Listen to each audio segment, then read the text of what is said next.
Melhores filmes de 2020.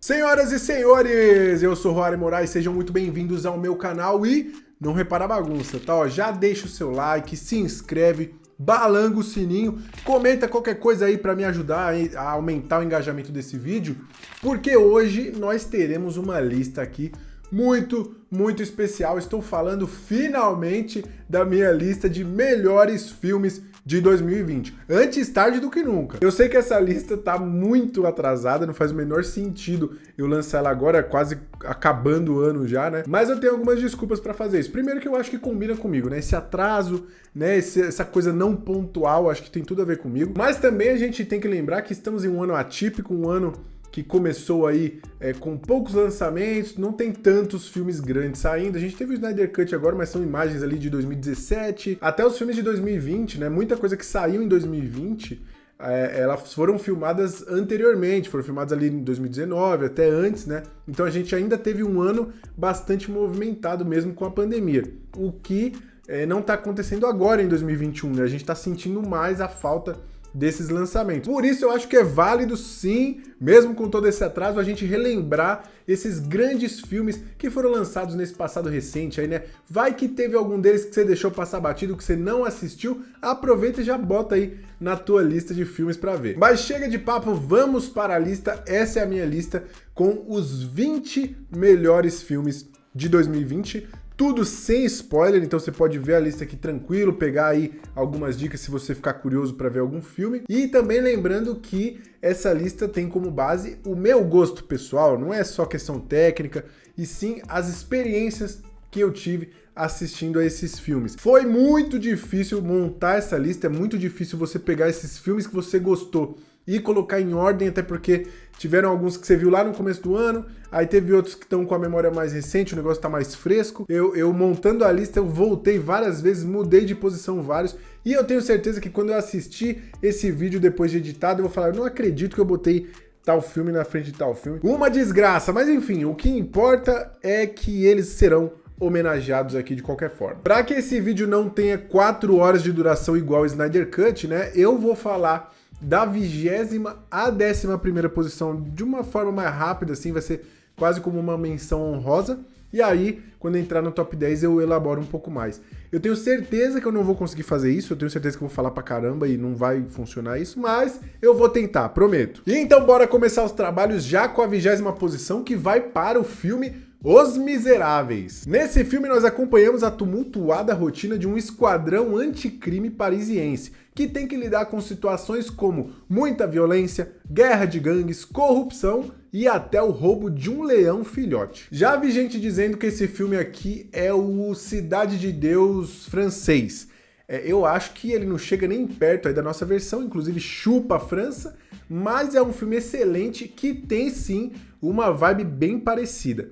Ele concorreu ao Oscar de melhor filme estrangeiro no ano passado, mas infelizmente acabou tendo como adversário aí o Parasita, né? Então não tinha nem como. Mas pode confiar, porque a trama é muito interessante, o elenco é impecável e o ato final, meu amigo, o filme termina com a barra lá em cima. Então só vai, certeza que você vai curtir. Na 19ª posição, esse filme com um nome gigante, Nunca, Raramente, Às Vezes, Sempre. O filme conta a história da Autumn, uma adolescente que quer interromper uma gravidez indesejada. História bem pesada que é retratada de uma maneira muito real. A gente tem aqui uma protagonista que é bem calada, bem fechada, bem triste, e aos pouquinhos você vai desvendando ela, né? Você vai pegando uma pista aqui, uma informação ali, juntando essas peças para entender o que motivou ela a tomar essa decisão, e essa investigação, digamos assim, é muito interessante. O motivo pelo qual o filme tem esse nome gigante, meio esquisito, né?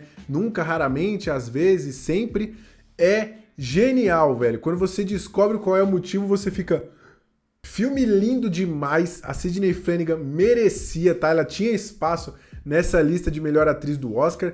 É mais um daqueles filmes esnobados que merecem a sua atenção. Seguindo na lista, no 18º lugar, o filme O Caso Richard Jewell. História real desse cara chamado Richard Jewell, um segurança que percebeu uma ação suspeita em um evento das Olimpíadas de Atlanta em 1996. Ele então decidiu agir, né? Tirou a galera de lá, mas acabou se tornando o principal suspeito de ter colocado explosivos no local. Ah, cara, esse daqui é daqueles filmes que já tem uma história pronta pra ser contada no cinema, é uma história muito foda. Ele ainda ganha muito com a direção do Clint Eastwood, que a gente ama, né? Tem também um elenco maravilhoso, o Paul Walter Hauser aqui, que é quem interpreta o Richard Jewell, impecável, o cara se transformou, eu nunca tinha visto ele atuar tanto assim, gostei muito. Tem também a Kate Bates fazendo a mãe do cara, uma personagem com muita energia também. Enfim, filmaço, você tem que ver. No 17º lugar eu coloquei o filme Judy, Muito Além do Arco-Íris. Filme que retrata a vida e carreira da cantora e atriz Judy Garland. Aqui ela já tá uma senhora, né, tentando retomar a sua carreira, e em meio a tudo isso, a gente vê algumas memórias da sua vida, cheia de altos e baixos, e passagens icônicas, como a sua participação em O Mágico de Oz. Tudo isso com uma atuação brilhante da Renée Zellweger, eu gostei demais dela aqui nesse filme, e é curioso porque ela estava passando por uma situação bem semelhante, né? Ela também estava tentando retomar a carreira, dar a volta por cima, e eu acho que ela conseguiu, e conseguiu, né, em grande estilo, não à toa ela levou aí o Oscar de melhor atriz. Eu vi uma galera falando que não curtiu esse filme, muita gente falou que ficou decepcionado, eu não entendi muito por quê, porque eu gostei, e gostei muito. Recomendo, 17º lugar da minha lista. Só não é melhor do que o próximo filme, né? No 16º lugar eu coloquei o filme O Farol. A história se passa ali no final do século XIX, onde a gente vai acompanhar um cara que está chegando em uma ilha remota na Nova Inglaterra. Ele tá ali porque ele vai trabalhar como zelador em um farol, junto com um cabra que já tá ali há um bom tempo. Meu irmão, esses caras vão ficando cada vez mais surtado, né? Porque você junta o isolamento com muita cachaça, com tempestades horríveis, um clima péssimo, nada pra fazer. O resultado disso é uma das paradas mais insanas que eu já vi no cinema. Fora os simbolismos, toda a mitologia, né, que tem por trás dessa história aqui. Cara, fantástico. A fotografia também absurda. Mais uma vez, né, uma pena que esse filme foi esnobadíssimo no Oscar, principalmente nas categorias de atuação, né, as categorias aí de melhor ator e melhor ator coadjuvante, porque o que o Robert Pattinson e o Willem Dafoe fazem aqui, visceral o bagulho. Esses caras sofreram e sofreram muito. Ó, é uma das melhores atuações que eu já vi nos últimos anos, facilmente. 15ª posição agora. No 15º lugar eu coloquei o filme Retrato de uma Jovem em Chamas. O filme conta a história de Mary Ann, uma artista que é contratada para pintar um quadro da Heloise, que tá para se casar aí com um marido arranjado. Porém, ela não pode saber que está sendo pintada. Filme muito bonito, fotografia absurdamente foda, aquela fotografia que dá vontade de você imprimir e botar num quadro na tua casa algumas cenas, porque é realmente muito lindo. A gente tem aqui um romance que é muito fácil de você acreditar, né? Um romance que passa bastante verdade, esse amor dessas duas mulheres aqui. Muito porque eles não fetichizam aqui a relação entre duas mulheres, como a gente tá acostumado a ver. Ajuda muito o fato da gente ter uma diretora mulher aqui, né? A Céline Sciamma, que tem uma sensibilidade única para contar essa história. E aquele final... Ah, o final. Mas vamos em frente rapidinho, 14ª posição. Coloquei o filme Magnatas do Crime. Um traficante decide vender o seu império de maconha, mas quando a notícia se espalha, os seus adversários começam a se movimentar e a partir daí uma série de eventos vão acontecer. Eu confesso que eu não tô muito por dentro da filmografia aí do Guy Ritchie, né? Eu lembro que muita gente reclamou que esse filme aqui é mais do mesmo, que ele não tava fazendo nada de novo em comparação com o que ele já tinha feito, mas como pra mim era novidade, eu tenho que dizer que eu me diverti e me diverti muito. O elenco só tem fera, é até difícil lembrar todo mundo aqui. Tem o Matthew McConaughey, tem o Colin Farrell, tem o Hugh Grant, Charlie Hunnam, Michelle Dockery, enfim, elenco estreladíssimo. E o mais legal é que tá todo mundo se divertindo muito, a galera tá super à vontade. Filme muito gostoso de ver, ele tem um roteiro muito inteligente, cheio de reviravoltas. Ele não é tecnicamente superior a vários que eu falei aqui já na minha lista, mas eu tive uma experiência ótima assistindo, eu me diverti muito, então por isso eu acho que vale sim ele estar nessa posição, bom demais. 13ª posição agora, coloquei o filme Adoráveis Mulheres. Em Adoráveis Mulheres, a gente acompanha a passagem das irmãs Joe, Beth, Meg e Amy da adolescência para a vida adulta. Filme muito gostosinho de assistir, a relação dessa família é muito bonita, a personalidade de cada uma dessas irmãs é muito marcante, né? Muito diferente uma da outra, e aí isso torna a dinâmica entre elas muito interessante. Enfim, tudo aqui é muito fofo, as personagens são fofas, as falas são fofas, o figurino é muito bonito. É a milionésima adaptação desse livro aqui? O bagulho tem até anime já, né? Mas eu acho que a diretora Greta Gerwig foi muito feliz, né, aqui nessa adaptação, porque ela consegue trazer uma linguagem muito moderna, tratar de temas extremamente atuais, preservando a essência dessa obra, que é um clássico. Vamos agora para a 12ª posição, onde eu coloquei o filme O Som do Silêncio. Um baterista vê sua vida mudando abruptamente quando percebe que está perdendo sua audição. E isso vai impactar nas duas coisas que ele mais ama, a música e o seu relacionamento. Filmaço, tem grandes chances de levar algumas estatuetas douradas aí do Cabra Pelado, principalmente na categoria de som, né? Porque o trabalho que os caras fizeram aqui de design de som consegue te colocar no lugar desse cara, assim, é extremamente angustiante, é uma experiência muito imersiva. Pode ser que o filme também seja lembrado pelo trabalho impecável aí do Riz Ahmed, que ele já tinha chamado minha atenção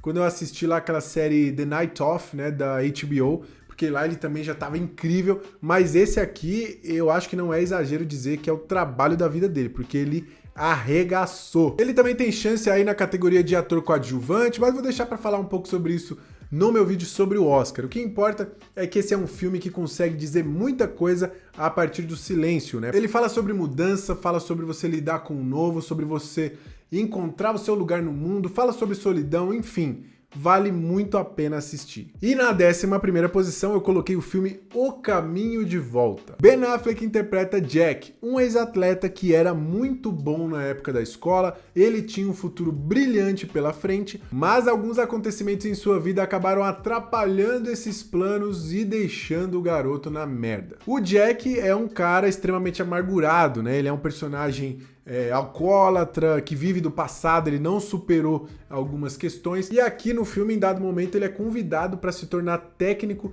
de um time de basquete. É um time de basquete de um colégio ali da região. Esse time, por sua vez, também tá bem mal das pernas, não ganha não sei quanto tempo, o time é muito ruim. Então, esse encontro, essa junção dessas duas histórias, pode representar o caminho de volta, tanto para o time quanto para o Jack. O Ben Affleck teve realmente problemas com álcool, né? Ele passou por um processo de reabilitação bem pesado, então você consegue enxergar muita verdade nessa atuação. Eu acho que isso tem um peso muito grande no resultado desse filme. Você consegue perceber que ele tá bem inchado, assim, ele tá rosado, é o shape de cachaceiro mesmo. Se você gosta de filme de drama, eu acho que tem grandes chances de você gostar desse filme, porque é um dramão daqueles de qualidade. E para ajudar, ainda tem o basquete, né, que eu acho que acrescenta muito a experiência desse filme. Digo isso porque eu particularmente gosto muito de basquete, né, então isso já foi um atrativo para mim. E eu acho que aqui no filme, apesar de não ser a camada principal, né, eles dão um desfecho para essa parte do basquete muito interessante, muito original, assim, bem diferente. Animal. Vai assistir esse filme que você vai gostar. Chegamos ao top 10, espero que não tenha ficado muito longo esse vídeo até agora, provavelmente ele já ficou, mas o que importa é que na 10ª posição eu coloquei o filme O Escândalo. Filme baseado em relatos reais de um grupo de mulheres que trabalhava no telejornalismo da Fox News e que resolveu jogar a merda no ventilador, revelando o monstro abusador que era o Roger Ailes, o CEO da empresa. Esse é daqueles filmes que vai te deixar puto, vai te deixar revoltado, vai te deixar com nojo. É muito triste você imaginar que esse tipo de coisa acontece, que esse tipo de coisa acontece o tempo inteiro em todo tipo de empresa. Então é extremamente importante a gente conhecer, a gente ter acesso a histórias como essa. O roteiro do filme é muito bom, até porque ele é escrito pelo Charles Randolph, o mesmo cara que escreveu o roteiro de A Grande Aposta, e aqui a gente consegue enxergar um pouco daquela mesma energia, daquela mesma sagacidade. Logo, você já pode esperar coisa boa daí, né? Mas o destaque principal tem que ir pro trio de protagonistas, né? A Margot Robbie, a Charlize Theron e a Nicole Kidman, que arrebentam aqui, principalmente a Charlize Theron como Megyn Kelly. Ela se transformou, mano, ela é outra pessoa. E aí também a gente precisa louvar o trabalho aí de penteado, maquiagem, né, que é impecável. O que me faz lembrar outro motivo para eu gostar muito desse filme. Ele foi um dos grandes responsáveis por eu ter vencido o bolão do Oscar no ano passado, um bolão que eu fiz com um grupo de amigos aí. Ele me ajudou bastante, então tinha que abrir aqui o meu top 10 filmaço. Na nona posição, por incrível que pareça, eu coloco esse filme de terror maravilhoso, His House, ou O Que Ficou Pra Trás. Um casal é obrigado a abandonar sua terra natal, o Sudão do Sul, porque tá rolando uma guerra cabulosa por lá. Eles então vão tentar reconstruir a sua vida em uma cidade da Inglaterra. Só que não vai ser uma tarefa fácil, já que fantasmas do passado vão voltar pra assombrar eles. Esse filme aqui é bom, mano. Esse filme é bom. Esse filme aqui é bom no nível que, se você não soubesse, você assistir desavisado, você vai ter certeza que ele é dirigido pelo Jordan Peele, aquele cara lá que dirigiu Corra, que dirigiu Nós. A vibe é a mesma, tem essa mesma pegada de thriller social que só o diretor sabe fazer. Mas não se engane, esse filme aqui não é do Jordan Peele, esse filme aqui é do Remy Wickes, que faz um trabalho sensacional, hein? Eu particularmente não gosto de filme de terror, porque eu sou um bundão, eu assisto as paradas e eu fico com medo aqui em casa, tem que ficar dormindo de luz acesa e os caralho. Então não gosto, não é o tipo de filme que eu procuro ver, mas eu resolvi dar uma chance, principalmente depois da indicação que o meu amigo Danilo me deu. Então valeu, Danilo, pela dica aí. Ele falou, pô, vai ver, você vai curtir, não é bem isso que você tá pensando, não é tão assustador assim. Ele até dá um medinho sim, tá? Não é tão de boa assim esse filme, não é tão suave, mas vale a pena o sacrifício pra você que também é bundão que nem eu, porque esse filme é muito bom. Apesar do filme cair sim em alguns clichês do gênero, tem ali aqueles jump scares, né, aquela coisa, o cara olha pra porta, não tem nada, ele vira, aí quando olha de novo, tá lá o tinhoso esperando, né? Então tem alguns momentos que tem isso, mas o terror verdadeiro desse filme não tá naquilo que a gente vê, e sim naquelas coisas que a gente não vê, nos pequenos detalhes, como a sensação dos personagens, né, de estarem deslocados naquele lugar, no peso que eles carregam, né, de traumas, de histórias passadas. Quando esses detalhes, quando essas coisinhas vão sendo reveladas pra gente, meus amigos, a nossa cabeça explode. O casal protagonista tá sensacional, né? A gente tem aqui a Umi Mosako, que faz a Ruby lá em Lovecraft Country, né? Série que eu indiquei aqui no meu vídeo de melhores séries de 2020, então recomendo pra você conferir, vou deixar o card aqui. E vou te falar, diferente de outros filmes de terror aí, que a grande maioria, vou dizer, né, que eles ficam com a gente pela sensação de medo, pelo menos comigo, né, porque eu termino de ver o filme, eu vou, apago uma luz, acho que vai aparecer um trem, fico sempre naquele terror ali. Esse filme aqui ficou comigo por ter uma mensagem muito impactante e por ter uma cena final muito forte. Aquela imagem ficou na minha cabeça por um tempo. É hora agora da oitava posição. O filme que eu coloco nessa posição é Na Vastidão da Noite. Em uma cidadezinha do Novo México, ali pelo final dos anos 50, eventos estranhos começam a acontecer. Eis que a telefonista Faye e o radialista Everett vão se unir para tentar descobrir que raios está acontecendo. Esse filme aqui é fruto do brilhantismo e da inspiração de um único homem, esse homem chamado Andrew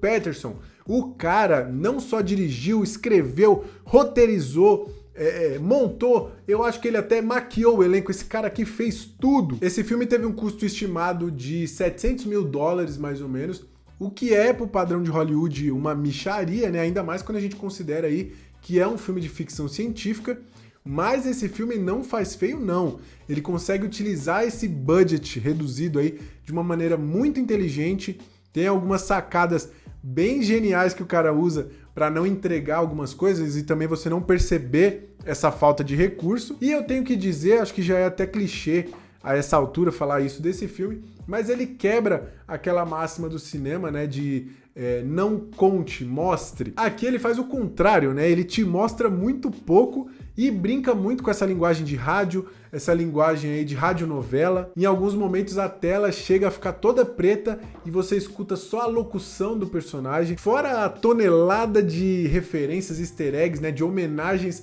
a obras do gênero. Eu comecei meio desinteressado, meio dando aquelas olhadinha no celular, mas, meus amigos, chegou num momento em que esse filme me capturou, até por conta de todas essas coisas aí que eu disse, eu fiquei completamente vidrado. Eu acho que recentemente foi uma das melhores experiências que eu já tive assistindo um filme. Sétimo lugar vai para este filme maravilhoso chamado Togo, mais um filme baseado em fatos reais, hein? Esse aqui se passa mais ou menos ali no começo do século XX, em uma região do Alasca, onde a gente conhece Leonard Seppala, um cara que trabalha com cães de trenó. Juntos, ele e o líder de sua matilha de cães, o Togo, são os únicos capazes de buscar uma medicação num vilarejo distante para salvar a população do lugar de um surto de difteria. Filme muito emocionante por diversas razões. Primeiro, porque ele é uma corrida contra o tempo e essa parte de ação funciona demais, você realmente vai ficar angustiado, você vai ficar aflito,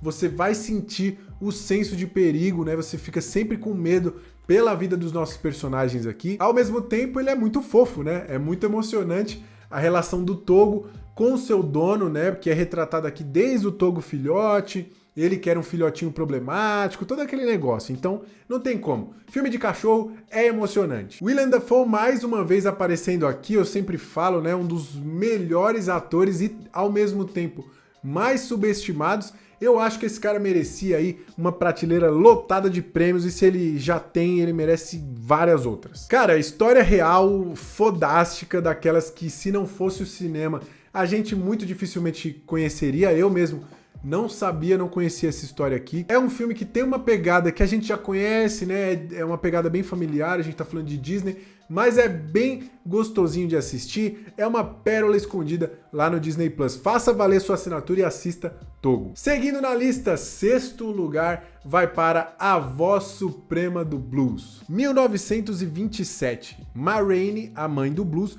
vai gravar um álbum com a sua banda em Chicago. O clima já tá daquele jeito, né? Porque a Ma Rainey é bem barra pesada, mas piora quando Levi, seu ambicioso trompista, demonstra insatisfação por seu papel na banda e seu desejo por mais protagonismo. Esse é daqueles filmes que você mal vai notar que já acabou, assim, ele vai passar muito rápido, porque é um filme muito bom, assim, que tem personagens muito interessantes, com histórias muito interessantes, né? Você vai ficar muito curioso, que você vai querer saber cada vez mais e mais da história desses personagens, de cada um deles. Ele tem uma pegada bem teatral, né? O filme se passa basicamente em 2 cenários só, e você fica sempre com aquela sensação claustrofóbica, aquela sensação de calor, de que tem alguma coisa prestes a explodir. E nesse caldeirão aí você ainda tem personagens que têm personalidades muito fortes, essas personalidades elas vão colidir, vai rolar esse conflito,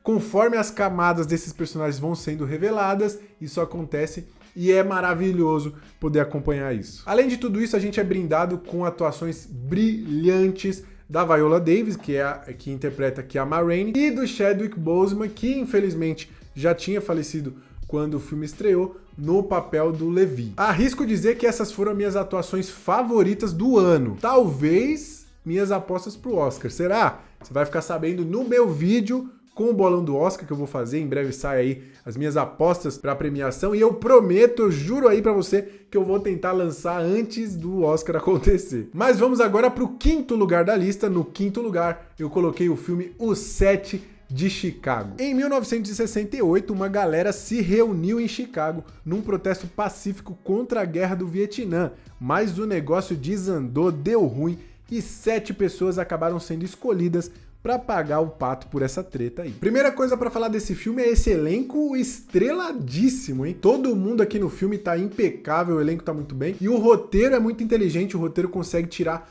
muito proveito da qualidade desses atores, né? Além disso, eu acho que o roteiro também consegue aproveitar muito bem a personalidade diferente de cada um desses personagens. Cada um desses caras aqui tem o seu momento para brilhar, mas vale destacar um desses momentos especificamente, que é aquela cena envolvendo o Bob Seale. Essa cena vai te deixar pistola, ela é revoltante, é indigesta e é o grande momento desse filme. Geral meteu o pau aí na direção do Aaron Sorkin, né? Eu acho que o texto dele é muito inteligente e a personalidade que ele consegue imprimir aqui nesse filme compensam qualquer problema de direção aqui, então só vai, meu amigo. Falta pouco, hein? Falta pouco porque agora é a 4ª posição já, e na 4ª posição eu coloquei esse filme lindo, Soul. Joe é um professor de música do ensino médio que ama jazz mais que tudo. Por isso ele é meio frustrado, já que não conseguiu seguir o sonho da sua vida, que era se tornar um jazzista de sucesso. Porém, uma parada muito doida vai acontecer com ele e fazer ele repensar uma série de questões sobre a sua própria existência. Tá aí mais uma vantagem, que é você fazer a lista de melhores filmes de 2020 quase no final do ano seguinte, né?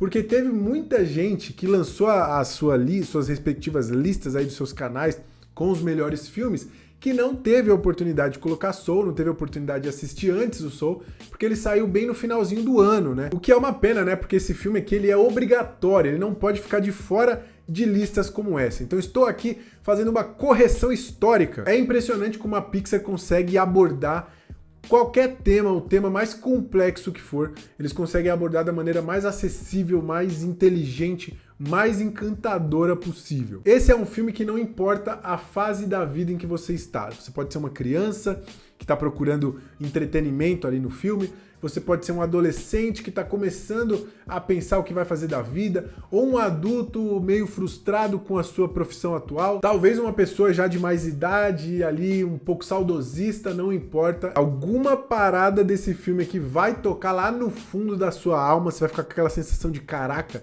isso foi feito pra mim, esse filme tá querendo me dizer alguma coisa. Ele vai fazer você pensar em várias questões da sua vida, isso é um fato. E a animação tá impecável, né? O nível de detalhe é absurdo, tem várias cenas que ilustram isso. Uma delas é aquela cena que até viralizou antes mesmo do filme estrear, já tava rodando nas redes sociais, é aquela cena do salão de beleza que...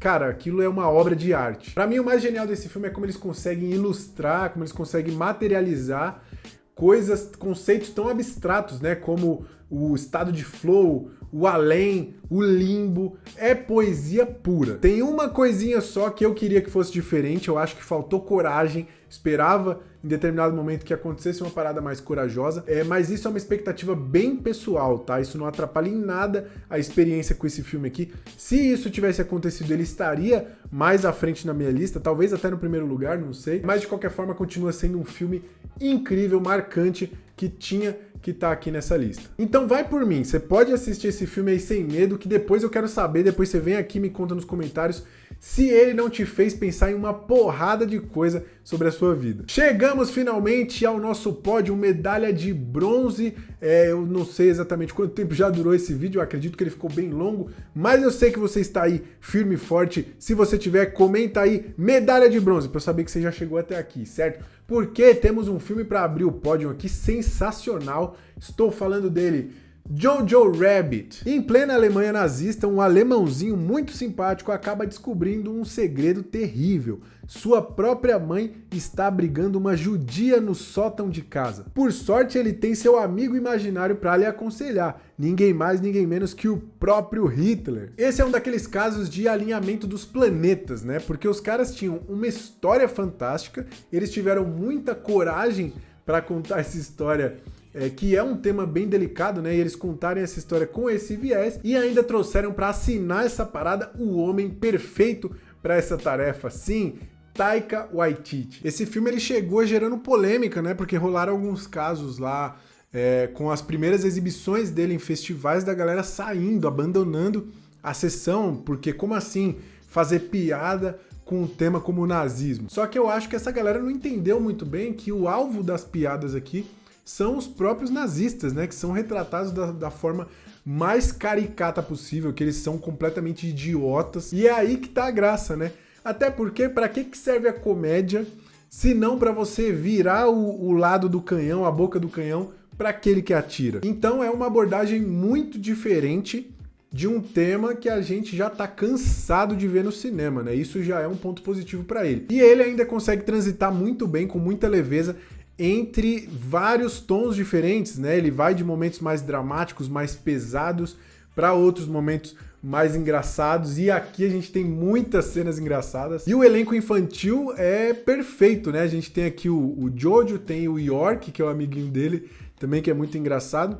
E acho que a gente pode incluir também aqui a Elsa, né? Que é a menina judia, que é um pouquinho mais velha, mas enfim, acho que faz parte desse núcleo, porque são todos muito carismáticos, muito divertidos. Você com certeza vai amar esses personagens aqui, eu não tenho dúvida disso, então pode assistir, porque é impossível não gostar de Jojo Rabbit. Terceiro lugar, com louvor, inclusive eu acho, ó, fica aí Funko Pop, faz o Funko do York, velho. Eu queria muito esse bonequinho, acho que a galera ia querer também, hein? Vai ser sucesso. Medalha de prata agora. Segundo lugar aqui da minha lista. Segura aí que a gente tá chegando no final. Segundo lugar vai para 1917. Durante a Primeira Guerra Mundial, 2 soldados britânicos recebem uma missão impossível, mas que pode salvar muitas vidas. Eles têm que correr contra o tempo, atravessar o território dominado pelo inimigo para entregar uma mensagem para um batalhão e evitar que eles caiam em uma emboscada. A palavra que define esse filme aqui é experiência. Sim, eu sempre falo aqui de experiência, né?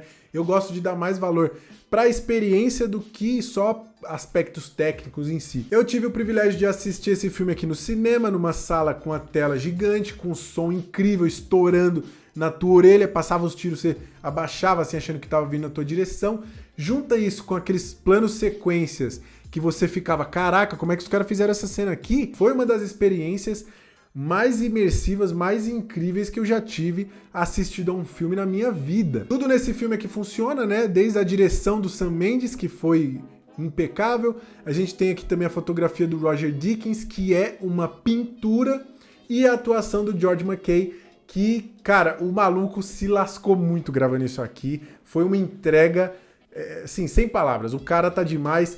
Tudo isso acrescenta muito a 1917. Sinceramente, eu não sei se você assistir esse filme aí na sua casa, né? Porque eu não revi ele em casa. Eu não sei se você reassistir ele aí na TV, na sala e tal, se você vai sentir essa mesma emoção toda aí que eu senti. Mas eu só posso me basear no que eu senti, né, assistindo. E o que eu posso falar é que 1917 é uma puta experiência audiovisual. Não à toa, o filme foi indicado em apenas 10 categorias, levou 3 estatuetas, sendo que uma delas foi de melhor fotografia, e eu acho que foi pouco. Antes de eu revelar o primeiríssimo lugar, você já deixou o seu joinha, a sua inscrição aí e tudo mais? Porque esse vídeo deu trabalho, meu amigo, que eu tô suando aqui, vocês não fazem ideia. Então me ajuda aí, me dá essa moral, porque chegamos agora na medalha de ouro, primeiríssimo lugar, pra mim, o melhor filme de 2020, que pra quem me conhece não vai ser surpresa nenhuma, né? Porque eu não paro de falar disso,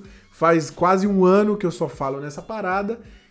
Eu estou falando de Hamilton! Em Hamilton nós somos apresentados a ele, Alexander Hamilton, um dos pais fundadores americanos, figura muito importante para a história dos Estados Unidos. No filme vemos momentos importantes da sua biografia, desde sua infância, suas ambições políticas, suas contribuições para a formação do país, sua vida pessoal até a sua morte. Ah, nada a ver, meu. Hamilton nem é filme. Errado. Hamilton é filme sim, eu considero Hamilton um filme, porque, assim, ele é uma adaptação de um musical da Broadway, né? É uma peça gravada, mas eles filmaram aquela peça ali várias vezes, filmaram com plateia, filmaram sem plateia.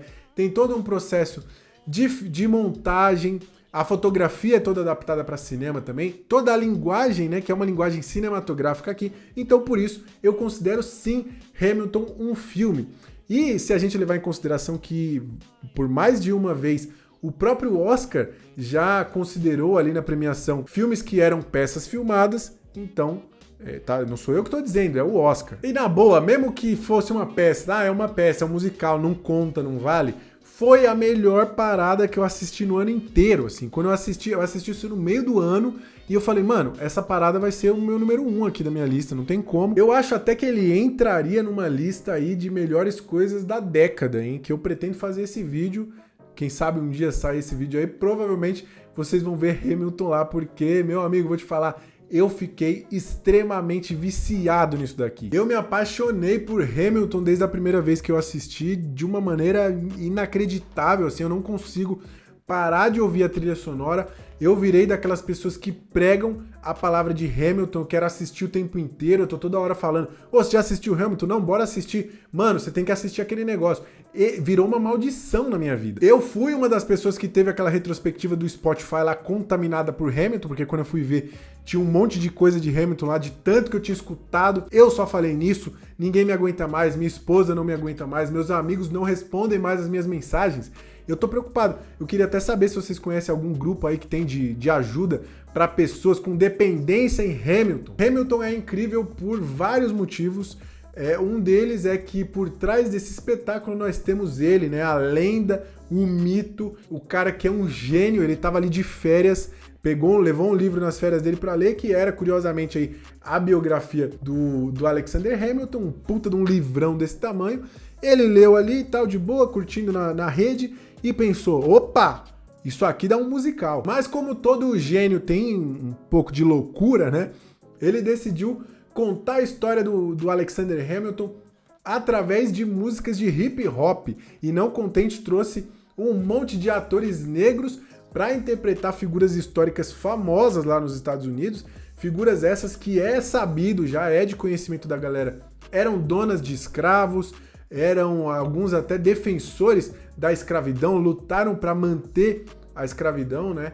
Então isso aí é, no mínimo, muito corajoso, muito subversivo. O elenco que ele reuniu é sensacional, né, velho? Só tem cara fera. A gente tem aqui o Daveed Diggs, tem o Leslie Odom Jr., Jonathan Groff. Cara, é uma galera que não só atua muito bem, você consegue ver a lágrima escorrendo ali, os caras cuspindo, né? Mas também é uma galera que canta e canta muito. E isso não é qualquer coisa, tá? Porque além da gente precisar aqui de bons cantores, a gente tá falando de um musical. As músicas têm que ser boas. E as músicas aqui são muito fodas. São muito, muito fodas. Eu estou ouvindo há mais de um ano. Porque se você considerar que quando você escuta todo o musical, né, você tá basicamente reassistindo, eu acho que eu já vi facilmente umas 15 vezes. Porque de vez em quando dá uma vontade aqui, eu dou play, vou ouvindo todas as músicas. Algumas delas eu consigo sentir a emoção do momento em que eu tava vendo, assim. A emoção que aquela cena me causou, eu sinto ouvindo a música. Cara, isso aí é muito louco. Design de produção também impecável, assim, a parada é absurda. A gente tem aqui um palco giratório, toda a parte cênica é foda. O cenário que vai crescendo, vai desenvolvendo conforme os Estados Unidos também se desenvolve. E para não ficar fritando muito, um último ponto aqui que eu acho que é importante a gente considerar também, o fato de que a história do Hamilton por si só já é absurda, ela é incrível, né? A história de um imigrante que veio para os Estados Unidos e dedicou sua vida inteira para escrever o seu nome na história. Não tem como não amar. Hamilton é o fruto de uma inspiração, um momento de genialidade, como poucas vezes nós vimos e nós veremos até o fim dos tempos. Por isso que Hamilton ocupa um lugar especial já no meu coração e também o primeiro lugar aqui na minha lista. Agora sim, já podemos começar 2021, né? Finalmente, já era hora. E eu agora vou conseguir fazer aqui alguns vídeos de uns filmes mais atuais, quero comentar aí todos os filmes desse Oscar, vou fazer alguns vídeos sobre o Oscar, então fica ligado aqui no canal e me conta aí também o que você achou dessa lista, quais foram os seus filmes favoritos de 2020, eu quero saber, hein? Obrigado demais pra todo mundo que assistiu até aqui, vocês são uns guerreiros mesmo, um cheiro pra todos vocês e até o próximo vídeo.